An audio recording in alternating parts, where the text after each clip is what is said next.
सब याद है ना? जैसा मैंने कहा था वैसे तुम्हें पढ़ा है ना सब कुछ? कहीं अनिरुद्ध को मेरा सच ना पता चल जाए कि मैंने सोमनाथ के जरिए भाषण के वाक्य बदल दिए हैं।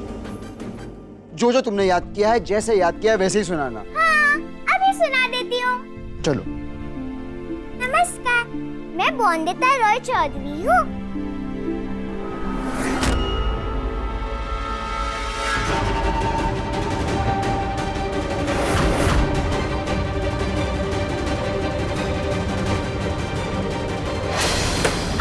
अनिरुद्ध!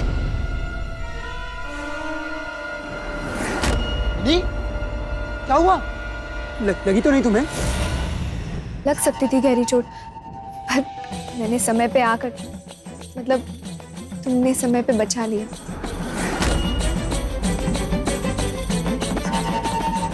नहीं, देखना चाहिए ना चलते हुए, ध्यान रखना चाहिए ना अपना। चिंता मत कर, सब संभालूंगी। शुक्र है दुर्गा माँ का, बचा लिया परी दीदी को चोट लगने से। तो सब ठीक है, जो हुआ सो हुआ, ध्यान रखना मिनी। और बोंदिता, तुमने जितना मुझे सुनाया मुझे बहुत पसंद आया। ऐसे ही आत्मविश्वास के साथ सभी के सामने भाषण देना है तुम्हें। All the best. Good job mini. अब ये अनपढ़ बच्ची गलत भाषण पढ़ेगी और तुम वही सुनोगी जो मैं चाहती थी अनिरुद्ध।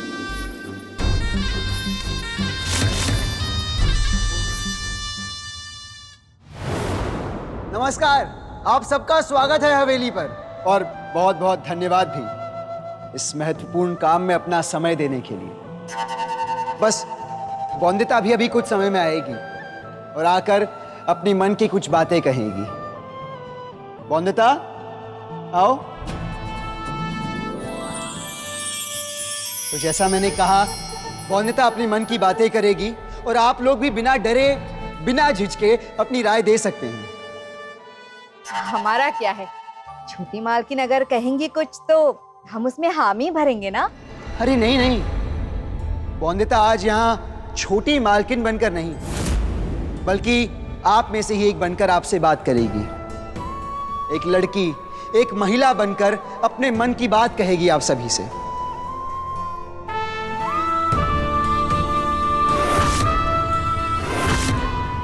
इसीलिए अगर आप लोगों को बोंदिता की कोई भी बात सही या गलत लगे तो बिना डरे, बिना झिझके अपनी राय जरूर दीजिएगा।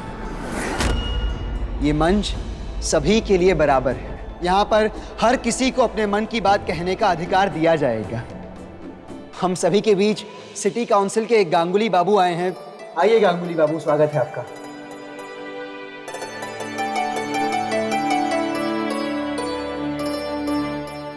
बोंदिता, तुमको मैंने जैसे सिखाया है, जो जो कहा है वैसे वैसे कहना, ठीक है? मुझे पूरी उम्मीद है और पूरा विश्वास है कि लोग तुम्हारी सुनेंगे भी और मानेंगे भी।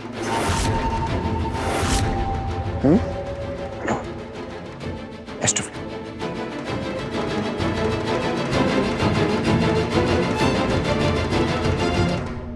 नमस्कार, मैं बोंदिता रॉय चौधरी हूँ। बहू हूँ रॉय चौधरी परिवार की।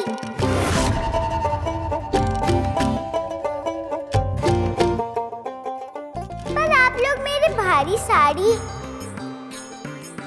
और गहनों पे मत जाइएगा। वो आप सबकी तरह ही मैं गांव से आई हूँ मैं। तो बताइए बिरिंदा काकी, रमीला काकी, आप सबसे अलग होगी क्या मेरी परेशानियाँ? और क्या गलत है मेरा मानना कि एक औरत ही दूसरी औरत का दर्द समझ सकती है? इसीलिए तो हम सब आज हुए हैं इकट्ठा, ताकि आप सबसे अपनी मन की बात कह सकूं मैं। आखिर आप जैसी हूँ तो मेरे मन के प्रश्न आपसे अलग होंगे क्या? मेरी इच्छाएं, मेरी जरूरतें, मेरे डर आपसे अलग होंगे क्या? नहीं ना? इसीलिए भले ही बात मेरी परेशानी और उसके हल की करूंगी मैं, पर वो परेशानी और उसका हल आप सबके लिए भी होंगे ना? जमींदारनी बन गई है, पर बात हमारी परेशानी की कर रही है, और क्यों ना करे भला, हम जैसी तो है छोटी मालकिन। तो बताइए, शर्मिंदा होना अच्छा लगता है क्या आपको रोज रोज? डर कर भागना आपको अच्छा लगता है क्या सुबह? मुझे तो नहीं लगता। मेरे मायके में भी कोई गुस्लखाना नहीं था। नदी पे जाकर खुले में नहाना धोना पड़ता था। मन में हमेशा डर रहता था। आंखें हमेशा इधर उधर घूमती रहती थी कि कहीं कोई आदमी ना आ जाए वहाँ। और अगर आ जाए तो वो आदमी कभी मुंह नहीं मोड़ता था।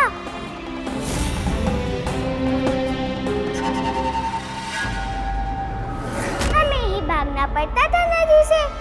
क्या आपके साथ नहीं होता है ऐसा? होता ही होगा। पर मेरे साथ अब नहीं होता यहाँ, क्योंकि यहाँ हवेली में मेरे लिए गुस्लखाने की व्यवस्था जो की है फिरिश्ता बाबू ने।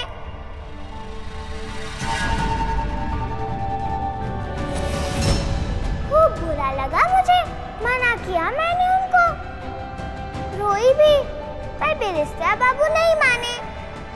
आदेश दे दिया कि नहाना धोना कल से बाथरूम में ही जाओगी तुम नहाने, नदी पर नहीं।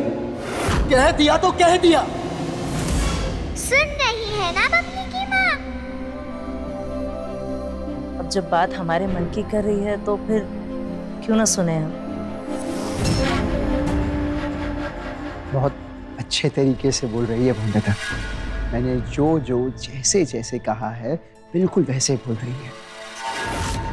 मेरी उम्मीद से बेहतर तरीके से बोल रही है। Very nice. अपनी उम्मीद बढ़ाने से पहले बस कुछ पल का इंतजार और कर लो अनिरुद्ध, क्योंकि तुम्हारी उम्मीद जितनी ऊंची बढ़ेगी उतनी ही जोर से नीचे गिरकर टूटेगी अनिरुद्ध। अब जैसे यहाँ हवेली में गुस्लखाना उपयोग करने के लिए कहा फिरिश्ता बाबू ने, वैसे भी आप सबके लिए भी एक सार्वजनिक शौचालय बनवाना चाहते हैं गांव में।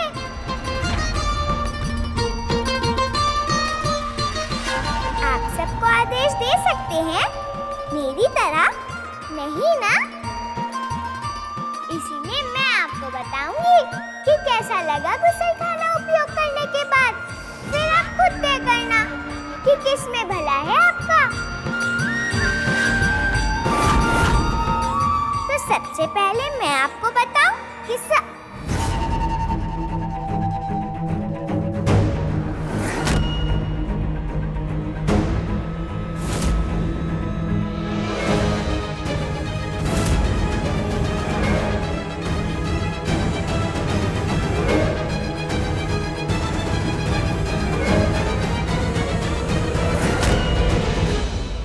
तो मैं आपको बताऊंगी सबसे पहले कि सार्वजनिक शौचालय सार्वजनिक शौचालय एक अत्याचार है। अत्याचार का मतलब क्या होता है सोमनाथ दादा? क्यों जानना है मतलब? जो मैं कह रहा हूँ रट्टा मार लो। दादा ने मतलब जानने को कहा है? नहीं ना, तो क्यों समय बर्बाद करती जा रही हो? सार्वजनिक शौचालय एक अत्याचार है। हमारे पास ज्यादा समय नहीं है। सार्वजनिक शौचालय एक अत्याचार है। सार्वजनिक शौचालय अत्याचार है।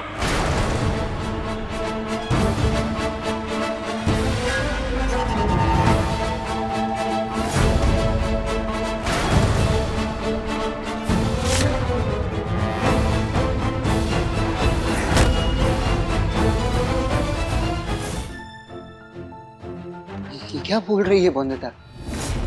मैंने लिखा था सार्वजनिक शौचालय एक शिष्टाचार है, अत्याचार नहीं। ये गलत बोल रही है। अच्छी है वंदिता, बड़े बड़े शब्द देखकर कंफ्यूज हो गई होगी। यूज? हम तो पहले ही कह रहे थे सही नहीं है ये सार्वजनिक शौचालय। अब तो रॉय चौधरियों की बहू भी कह रही है कि अत्याचार है।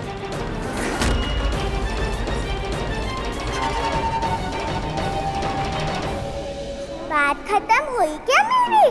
तो ध्यान से सुनिए आप सब गांव वाले। सार्वजनिक शौचालय का उपयोग करने से औरतें सार्वजनिक शौचालय का उपयोग करने से औरतें अभिमानी बनेगी। इसका क्या मतलब होता है सोमनाथ दादा? मैं कह रहा हूँ ना, जो मैं बोल रहा हूँ रट्टा मार लो। क्यों समय बर्बाद करना चाहती हो? सार्वजनिक शौचालय का उपयोग करने से औरतें अभिमानी बनेंगी। अभिमानी?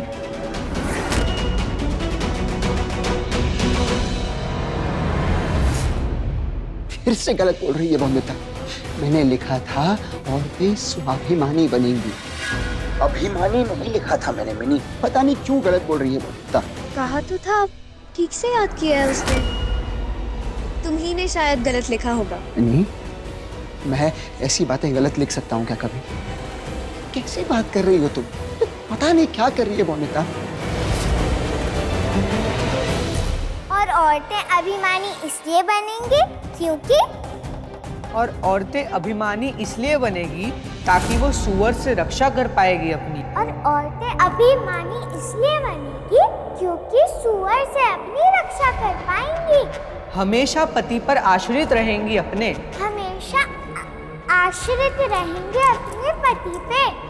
पति पे आश्रित क्या होता है सोमनाथ दादा? समझ गई, रट्टा मार लो। और औरतें अभिमानी इसलिए बनेंगी क्योंकि वो सुअर से अपनी रक्षा कर पाएंगी।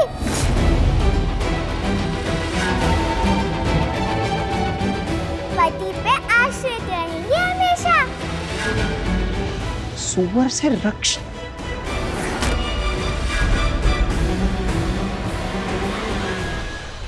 लगता है सबको बहुत अच्छा लग रहा है जो भाषण दे रही हूँ मैं, इसीलिए तो हंस रहे हैं सारे।